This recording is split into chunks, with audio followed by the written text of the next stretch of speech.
la 5G, c'est un enjeu extrêmement important de connecter massivement toutes nos usines. C'est bien de connecter beaucoup plus de capteurs. Il y a bien sûr les temps de latence.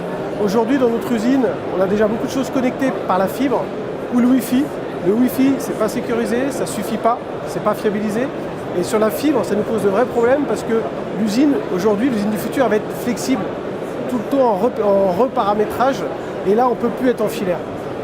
Et donc tout se connecte et tout doit être connecté par la radio. Et là, la 5G, c'est des opportunités, des usages. Nous, notre enjeu, c'est de la tester.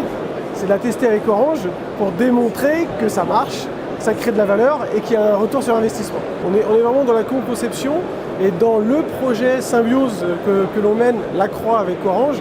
On met la 5G maintenant, tout de suite, dans l'usine actuelle parce qu'on a un rétro-planning. Cette usine, on la déménage dans 18 mois. Et on va chercher une nouvelle usine from scratch, en rupture.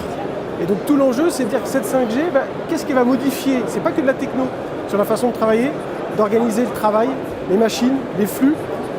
On part sur une nouvelle usine, 4.0, ultra connectée, 5G, mais on l'expérimente maintenant pour voir l'impact sur les usines du futur. Le fait, on parle de réalité virtuelle augmentée, d'ultra connexion, de temps de latence bas, ça permet aussi à l'opérateur d'être un opérateur augmenté, les gens de bureau d'être en connexion avec l'usine. Et donc ça, c'est un apprentissage. Chez nous, on a des DigiFriends, on va dire c'est les plus jeunes, qui ont fait du reverse mentoring pour que ces DigiFriends adoptent les nouveaux usages et forment aussi en interne ceux qu'on doit embarquer dans cette aventure.